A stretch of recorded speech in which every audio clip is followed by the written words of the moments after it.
माझं नाही तुमचं लग्न झालेलं नाही. तुमचं लग्न झालेलं काय म्हणावं तर याला. अरे लग्न माझं झालं नाही आणि तू कशाला नाचतोय. नाही झालेलं आहे. तुझं लग्न झालेलं नाही आणि माझंही लग्न झालेलं नाही आणि म्हणून मला आनंद होतो आहे. म्हणजे अजून तुमचं लग्न झालंच नाही. अगं त्या पाताळ मोडाच्या साम्राज्यावरती बसल्यानंतर साजेत सोबत अशा तऱ्हेची मला मुलगी पाहिजे होती आणि ती तुम्हाला भेटलीच नाही. भेटली. म्हणजे जर का तुम्हाला मुलगी भेटली असेल तर लग्न करण्यासाठी तुम्हाला ब्राह्मण हवाय आणि पुरोहितासाठी तुम्ही बाबांपर्यंत नाही. बरोबर आहे. चंद्रमुखी ती कन्या कोण असेल तर तू आहे आणि तू माझ्या समोर लग्न करावं आणि या साम्राज्य म्हणून माझ्यासमोर विनंती करते तुम्हाला. अगदी तुम्ही म्हणताय हे तुमच्या मनाला चांगलं असेल वाईट असं मी मुळीच म्हणत नाही. पण जे काही तुम्ही म्हटलं ना ते मला मात्र योग्य वाटलं नाही. यालाही कारण आहे. कारण आतापर्यंत मी माझ्या बाबांशिवाय कधीही कोणताही विचार केला नाही आणि याचाही पुढे करणार नाही. आणि मला विनंती करते तुमच्या मनात काय आहे हे मला कळलंय. मग माझ्या म्हणण्याला होकार दे. आपण पाताळ मोडापर्यंत जाऊ.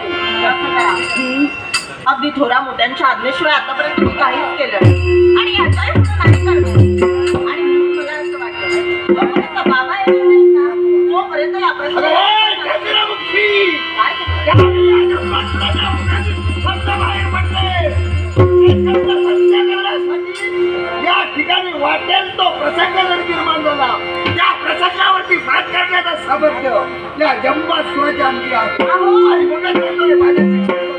अगदी विनंती मी तुम्हाला करते. पण जर का विनंतीला मान तुम्ही देत नसाल ना तर त्याच्याकडे सुद्धा उत्तर माझ्याकडे आहे. आणि म्हणून तुम्हाला सांगते जर का या चंद्रमुखीचा राग अनावर झाला असेल तर काय घडेल हे काही कळणार नाही. इथून माझा त्याग करा आणि चला इथून. याचा मी केव्हाही विचार केलेला नाही. त्यावेळी मी माझा विचार करतो. माझ्या जीवनाचा विचार करत नाही. अहो जोपर्यंत माझी इच्छा आहे तोपर्यंत माझ्या इच्छेविरुद्ध आतापर्यंत मी कधीही केलं नाही. आणि म्हणून तुम्हाला सांगते आज माझी इच्छा मात्र नाही आणि याच्यासाठी तुम्ही माझा नाश सोडा आणि चला चंद्रमुखी नाही शब्द माझ्या जीवनात नाही. तुला जबरदस्ती केल्याशिवाय अरे स्वातंत्र्य वागवण्याचा प्रयत्न करतो.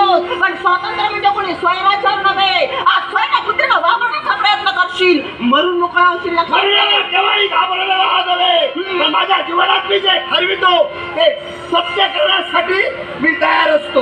अरे ही तुझी भ्रामक कल्पना आहे आणि या भ्रामक कल्पनेच्या वातावरणात भरारी मारू नकोस. आणि जर का कुठेतरी भरारी मारण्याचा प्रयत्न करतो जीवनाला जीवनाचा विचार केलेला नाही.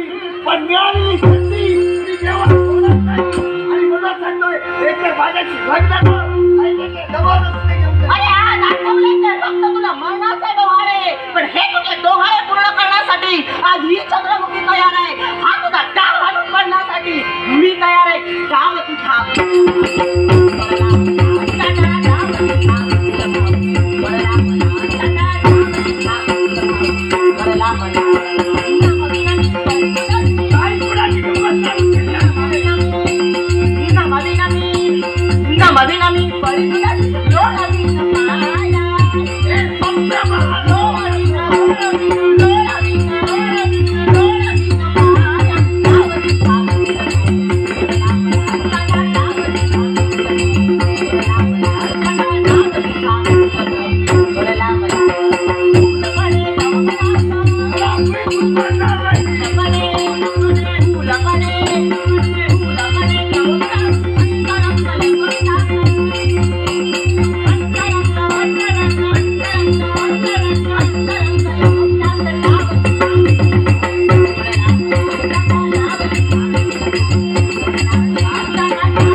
माझ्या मार्गात कोण तू? दुसरा बोलतो हा. ज्या सुवर्ण क्रांती नगरी तू हलकल माजवला त्या सुवर्ण क्रांतीचा राजकर्ता राजा देवदत्ताची महाराज. हे देवदत्त, तुझा आणि माझा वैरत्व नाही आणि जर का तू माझ्या मार्गात येण्याचा प्रयत्न करशील तर तिथल्याच ते फेकून मारल्याशिवाय मला तुझ्यासारखे काही गाड्याने काही केले. तुझ्यासारखा जर का महाकाळ जर का निवडलेला असेल त्याच्या प्रकारची काही गाडी माझ्या पायाखाली ठेवेल आणि तुला या लोकांची एकट्या समोर परलापी पाठवण्यासाठी. हे राजा देवदत्त, ही जी तू स्वप्न पाहतो आहे ती विरघळल्याशिवाय राहणार नाही. अरे सांग, कोण अपराधी आपल्या तुम्ही घडला आहे म्हणून यावेळी असं दुष्कृत्य करण्यासाठी तू सिद्ध होतो. मी कोणतेही दुष्कृत्य करत नाही.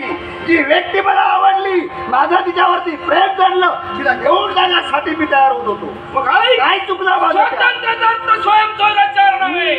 माणसाला स्वतंत्र प्राप्त झालं आणि सर्वत्र वागवण्याचा प्रयत्न करू नये. हेच घडलं जातंय तुझ्या करवी. म्हणूनच सांगतोय, हर या आपल्याचे चरण चुकव तुझं मरण. हे राजा देवदत्त, या आपल्याचे चरण धरणार नाही तर नाही, पण लक्षात ठेव, जो कोणी माझ्या मार्गात आला आहे त्याला या लोकांची यात्रा सोडून परलोकी पाठवल्याशिवाय राहणार नाही. तुझ्या जीवनात तुला सुसंधी प्राप्त करून देतोय. देहाच्या बिंद्रात ओढून तुझ्या हातरूपी परमेश्वराने औकाद्याचा शेवटचा निरोप घेऊ नये. आल्या पावलं मागे जा म्हणतोय. म्हणून तुला सांगतो आहे, मला माझ्या जीवनात संधी नको आहे. राजा, तुला मी संधी देतो आहे. म्हणून सांगतोय, जाण्या मार्गाने पुढे म्हणूनच म्हटलंय, पुन्हा तरी महाभागाच्या मुखाने निघाले मुखत्वा विनाश शिकायला विपरीत बुद्धी. ज्यावेळी माणसाचा विनाश समीपालेला असतो त्यावेळी तिला विपरीत बुद्धी सुचते. एक घडते तुझ्या बाबतीत वाटत असेल मी करतोय ते चुकीचं करतो आहे, पण नाही राजा, मी करतोय ते योग्य करतो आहे. अरे अहंकाराने तू मंडित झालाय. त्या अहंकार रूपी भावसागराला छेद करण्यासाठी हा राज राजा या जंबा कैसा तू मदती कैसा मी तुझी तू होऊ द्या तुझ्या मुलाला स्वीकारतोय तुझा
तू केव्हाही कुठेही कसाही आहे, तुझं आव्हान हा राजकर्ता स्वीकारणार आहे.